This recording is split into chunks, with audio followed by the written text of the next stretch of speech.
Pernahkah kau bertanya, bagaimana sebuah radio, kotak mati tanpa nyawa, bisa menangkap siaran musik dari stasiun yang berjarak ratusan kilometer? Jawabannya sederhana namun begitu dalam maknanya.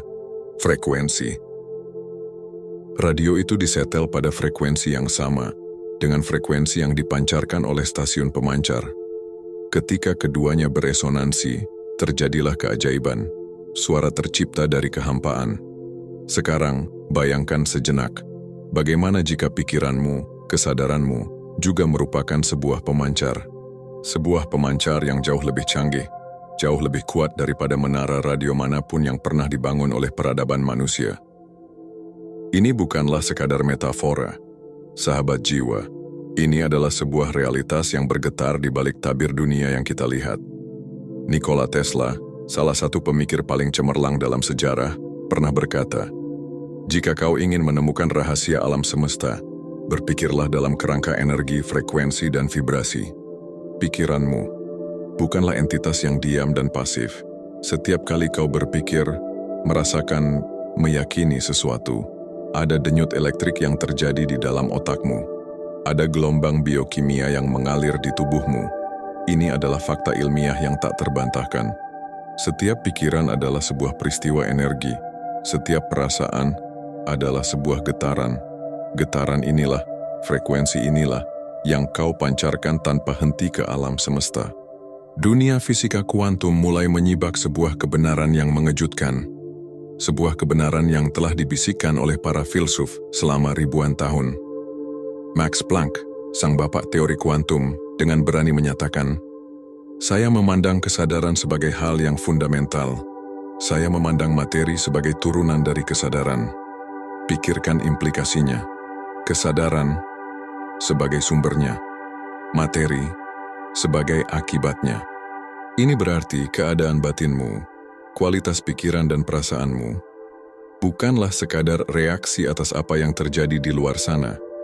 Bukan, justru sebaliknya, keadaan batinmu adalah sebuah aksi, sebuah daya kreatif yang secara aktif ikut serta dalam membentuk realitas yang kau alami.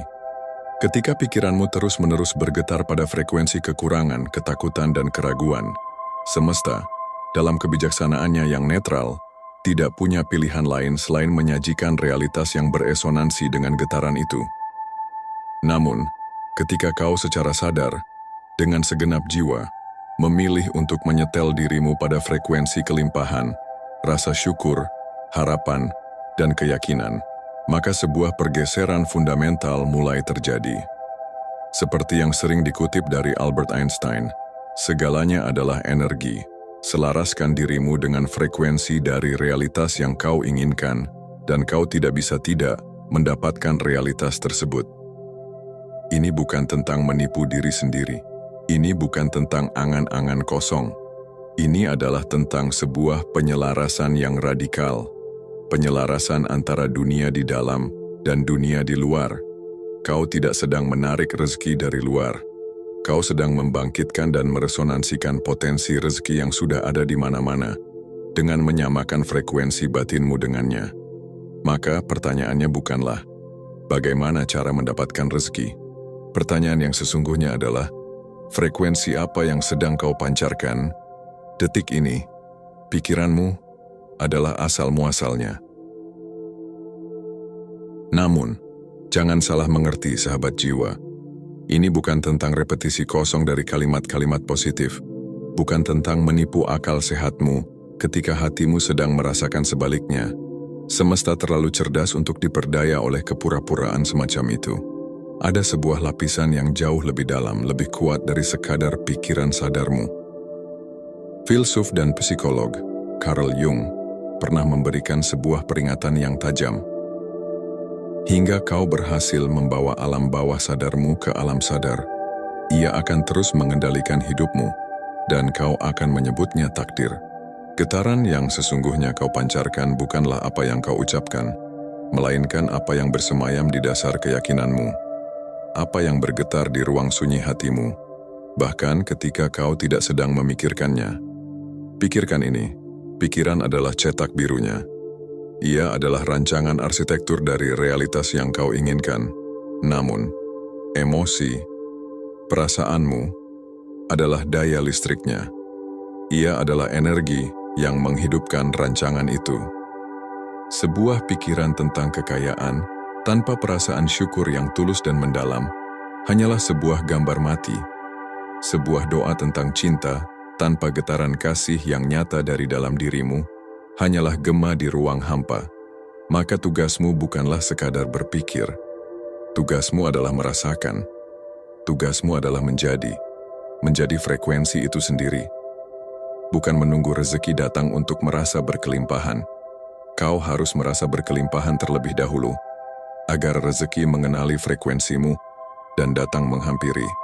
Inilah prinsip resonansi dalam bentuknya yang paling murni. Ketika dua garpu tala disetel pada nada yang sama, memukul salah satunya akan membuat yang lain ikut bergetar tanpa disentuh. Kau adalah garpu tala itu, dan perasaanmu adalah pukulan yang membuatnya bergetar. Maka, pejamkan matamu sejenak, heningkan duniamu, dan tanyakan pada dirimu dengan jujur, bukan pada pikiranmu, tapi pada hatimu. Frekuensi apa yang sesungguhnya sedang bergetar di dalam sana? Dan mungkin, dalam kejujuran yang hening itu, kau tidak menemukan apa yang kau harapkan. Mungkin yang kau temukan adalah getaran cemas, gema dari kegagalan masa lalu, atau bisikan keraguan yang tak pernah benar-benar padam. Jangan berkecil hati. Kau tidak sendirian. Pikiranmu, jika dibiarkan tanpa kendali, secara alami akan condong pada mode bertahan hidup.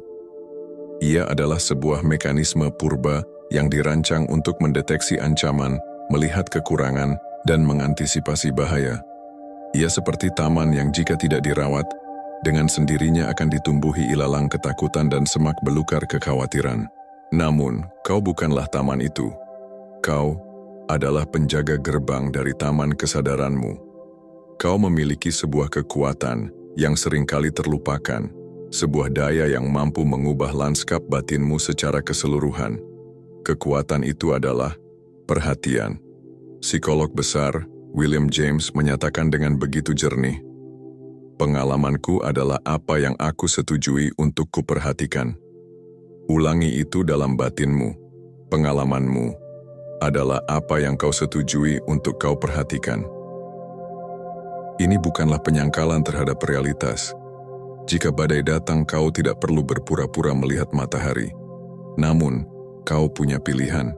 Apakah kau akan memfokuskan seluruh perhatianmu pada deburan ombak yang mengancam, atau pada mercusuar kokoh yang memancarkan cahaya penuntun? Keduanya adalah bagian dari realitas yang sama. Namun, kemana kau arahkan fokusmu, kesanalah energimu mengalir. Kesanalah getaran batinmu akan berlabuh. Ini adalah tindakan sadar untuk mencari dan berdiam dalam rasa syukur atas secangkir kopi di pagi hari. Ini adalah disiplin untuk secara sengaja merasakan kelegaan saat pekerjaan kecil selesai dengan baik. Ini adalah keputusan untuk mengalihkan fokus dari apa yang belum kau miliki kepada apa yang sudah melimpah di hadapanmu saat ini. Ilmu neuroscience modern menyebutnya neuroplastisitas, kemampuan otak untuk membentuk dan menata ulang dirinya sendiri sebagai respons terhadap pengalaman. Bayangkan sebuah jalur di tengah hutan. Semakin sering kau lewati, semakin jelas dan mudah jalan itu dilalui. Begitu pula dengan sirkuit di otakmu. Setiap kali kau memilih untuk fokus pada rasa syukur, pada kelimpahan, pada solusi, kau sedang merintis dan memperlebar sebuah jalur saraf baru di dalam hutan lebat otakmu. Sementara jalur lama yang penuh kecemasan, perlahan akan tertutup kembali karena jarang dilalui. Kau secara harfiah sedang membangun ulang arsitektur batinmu. Ini adalah seni tertinggi, seni memahat jiwa. Seni menjadi sang alkemis yang mengubah getaran timah dari rasa takut menjadi getaran emas dari kelimpahan sejati. Namun inilah paradoksnya, sahabat jiwa. Kita hidup di dunia yang memuja, melakukan, mengejar, berusaha, berjuang. Kita diajarkan bahwa hasil adalah buah dari kerja keras tanpa henti. Tetapi hukum frekuensi bekerja pada ranah yang berbeda. Ia tidak merespons pada apa yang kau lakukan. Ia merespons pada siapa dirimu saat menjadi. Kau tidak bisa menarik kelimpahan jika di dalam dirimu kau adalah getaran kekurangan yang sedang berusaha menjadi berkelimpahan. Getaran utamamu tetaplah berusaha, yang berakar dari rasa belum punya. Ini seperti sebatang besi yang ingin menjadi magnet. Ia bisa saja dicat menyerupai magnet, ditempatkan di dekat tumpukan logam, namun ia tidak akan menarik apapun. Ia harus terlebih dahulu diselaraskan secara internal. Molekul-molekul di dalamnya harus diatur ulang, menghadap ke arah yang sama, hingga ia menjadi magnet.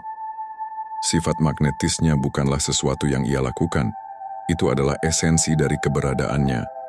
Maka, latihan spiritual yang paling agung bukanlah tentang memvisualisasikan rumah mewah atau jabatan tinggi. Itu adalah latihan permukaan. Latihan yang sesungguhnya adalah, mampukah kau, di tengah sunyi kamarmu, tanpa satupun bukti di dunia luar, untuk membangkitkan perasaan dari realitas yang kau dambakan? Mampukah kau merasakan rasa lega dari semua beban yang telah terangkat sebelum ia benar-benar pergi? Mampukah kau merasakan kehangatan cinta yang memelukmu sebelum sosoknya hadir? Mampukah kau merasakan getaran syukur dari sebuah pencapaian jauh sebelum garis finish bahkan terlihat? Inilah titik di mana kau berhenti menjadi reaktor yang pasif terhadap masa lalu dan mulai menjadi kreator yang aktif bagi masa depanmu. Karena dengan melakukan itu, kau mengirimkan sinyal yang paling jernih ke medan kuantum. Kau tidak lagi memberitahu semesta apa yang kau inginkan, yang menyiratkan ketiadaan. Kau sedang mendemonstrasikan siapa dirimu yang baru. Dan semesta, sebagai cermin agung yang tidak pernah berbohong, tidak memiliki pilihan lain selain memantulkan kembali gambaran yang kau tunjukkan padanya. Jadi sekali lagi aku bertanya padamu, sahabat jiwa, bukan apa yang kau kejar, tetapi siapa yang sedang kau pilih untuk menjadi saat ini? Jawaban atas pertanyaan itu tidak terletak di masa depan, saat semua impianmu telah terwujud. Jawaban itu tidak tersembunyi di masa lalu, yang dibentuk oleh kenangan dan luka. Jawaban itu hanya ada di sini, di dalam keheningan kekal dari saat ini. Inilah satu-satunya titik di mana kau memegang kuasa sejati. Dunia fisika kuantum kembali memberikan kita sebuah petunjuk yang mengguncang, sebuah prinsip yang dikenal sebagai efek pengamat. Secara sederhana, prinsip ini menyatakan bahwa tindakan mengamati sebuah sistem secara fundamental akan mengubah sistem yang diamati tersebut. Partikel tidak memiliki keadaan yang pasti sampai ia diamati. Kau, sahabat jiwa, adalah sang pengamat bagi realitasmu sendiri. Fisikawan legendaris John Archibald Wheeler bahkan dengan berani menyatakan, kita adalah partisipan dalam mewujudkan bukan hanya yang dekat dan di sini, tetapi juga yang jauh dan masa lalu. Pikirkan kedalaman maknanya, kesadaranmu, perhatianmu yang terfokus, caramu memandang hidupmu. Bukanlah sebuah tindakan pasif, ia adalah sebuah daya kreatif yang ikut serta dalam mewujudkan realita itu sendiri dari lautan kemungkinan yang tak terbatas. Lalu bagaimana dengan tindakan? Dengan kerja keras? Apakah kita hanya duduk diam dan merasakan? Bukan, sama sekali bukan. Disinilah letak perbedaan krusial antara perjuangan dan aliran. Antara mendorong sebuah batu raksasa ke puncak bukit dan mengalir tenang bersama arus sungai menuju samudra.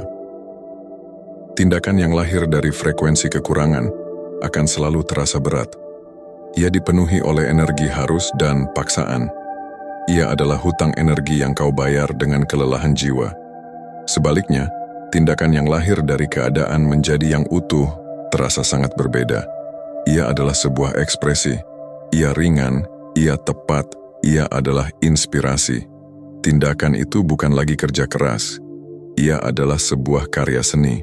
Alam semesta tidak memberimu penghargaan atas perjuanganmu. Ia tidak menghitung tetesan keringatmu. Alam semesta hanya merespons satu hal, keselarasan frekuensimu. Maka sebelum kau bertanya, langkah apa yang harus aku ambil selanjutnya? Mundurlah sejenak, heningkan dirimu, dan tanyakan pertanyaan yang jauh lebih penting. Dari keadaan batin yang mana, aku akan melangkah? Sebab inilah kebenaran terdalamnya. Sahabat jiwa, inilah wahyu yang tersembunyi di balik semua pencarian. Kau dan alam semesta bukanlah dua entitas yang terpisah. Kau bukanlah sebuah radio yang berusaha mati-matian mencari frekuensi yang benar di tengah kebisingan. Berhentilah melihat dirimu sebagai penerima yang terisolasi. Akuilah kebenaran yang sesungguhnya. Kau adalah stasiun pemancarnya. Kau adalah gelombang itu sendiri. Dan kau adalah musik yang tercipta darinya. Tidak ada pemisahan. Tidak pernah ada. Pikiranmu bukanlah milikmu secara pribadi. Ia adalah instrumen yang digunakan oleh kesadaran kosmik untuk merasakan dan membentuk dirinya sendiri. Perasaanmu bukanlah sekadar reaksi kimia. Ia adalah bahasa dari alam semesta yang sedang berbicara melalui dirimu. Setiap denyut jantungmu adalah gema dari detak jantung penciptaan. Maka, menarik rezeki bukanlah lagi sebuah tujuan. Itu adalah konsekuensi yang tak terelakkan dari realisasi dirimu yang sejati. Kau tidak menariknya dari luar, kau mengizinkannya mengalir dari dalam. Kau meleburkan dinding ilusi yang memisahkan antara aku dan kelimpahan. Kau menyadari bahwa dirimu dan kelimpahan adalah satu substansi yang sama, hanya bergetar dalam manifestasi yang berbeda. Berhentilah meminta pada semesta, karena tindakan meminta menegaskan posisimu sebagai peminta yang kekurangan. Mulai sekarang, perintahkanlah dari pusat keberadaanmu, bukan dengan ego, tetapi dengan kesadaran hening bahwa kau adalah saluran bagi kehendak semesta itu sendiri. Kau adalah titik fokus di mana yang tak terlihat menjadi terlihat. Ini bukan lagi tentang mengubah pikiranmu, ini tentang mengingat siapa dirimu. Kau bukanlah korban dari takdir. Kau adalah sang seniman yang memegang kuas realitas. Dan kanvasmu adalah saat ini. Kau adalah titik awalnya. Sahabat jiwa, kita telah menempuh perjalanan yang luar biasa bersama. Dari frekuensi radio hingga fisika kuantum, dari pemikiran para filsuf hingga arsitektur otak kita sendiri. Kini, lihatlah, semua itu bukanlah potongan-potongan teka-teki yang terpisah. Mereka adalah jari-jari yang menunjuk ke satu pusat yang sama, sebuah pusat yang bersemayam di dalam dirimu. Ini semua mengarah pada satu kesimpulan akhir yang tak terhindarkan. Maka tugasmu kini bukanlah lagi untuk menarik rezeki. Sebab kata menarik masih menyiratkan adanya jarak, adanya pemisahan antara dirimu dan apa yang kau dambakan. Tugasmu yang sejati adalah untuk menyingkap. Menyingkap kelimpahan yang sudah menjadi hakikatmu, dengan cara mengelupas lapisan-lapisan frekuensi yang bukan dirimu. Lepaskan frekuensi keraguan yang telah kau pinjam dari pengalaman masa lalu. Lepaskan jubah korban yang dijahit oleh cerita orang lain. Hancurkan dinding ketakutan yang kau bangun sendiri untuk melindungimu, namun ternyata justru memenjarakanmu. Setiap kali kau berhasil melepaskan satu getaran palsu, cahaya sejatimu akan bersinar lebih terang. Getaran aslimu, getaran kelimpahan cinta dan penciptaan itu sendiri akan memancar tanpa halangan. Saat itulah keajaiban terjadi. Saat itu, kau tidak lagi mengejar. Kau akan ditemukan. Rezeki, peluang, orang yang tepat, keadaan yang selaras. Mereka akan datang kepadamu. Bukan karena kau mencarinya dengan susah payah, melainkan karena mereka mengenali getaran rumah di dalam dirimu. Mereka tertarik pada cahaya aslimu, seperti ngengat yang tertarik pada nyala api di tengah kegelapan. Maka, inilah kesimpulan akhirnya, sahabat jiwa. Kau tidak lagi mencari frekuensi yang tepat. Kau adalah sumber dari semua frekuensi. Kau tidak lagi menunggu musiknya diputar. Kau adalah musik itu sendiri. Maka, pergilah dari sini, kembali ke duniamu. Tetapi jangan kembali sebagai orang yang sama. Mainkan simfoni hidupmu, bukan dengan kebisingan usaha, tapi dengan keheningan keberadaanmu. Dengarkan resonansinya, rasakan getarannya. Jika naskah ini telah menyentuh frekuensi terdalam jiwamu, maka ini bukanlah sebuah kebetulan. Ini adalah sebuah resonansi. Ini adalah tanda bahwa perjalanan kita bersama baru saja dimulai. Untuk terus menyetel kesadaran kita pada frekuensi kebenaran ini, tekan tombol subscribe dan jadilah bagian dari naskah spiritual. Nyalakan lonceng notifikasimu agar kau tak pernah melewatkan getaran selanjutnya yang akan kita jelajahi bersama.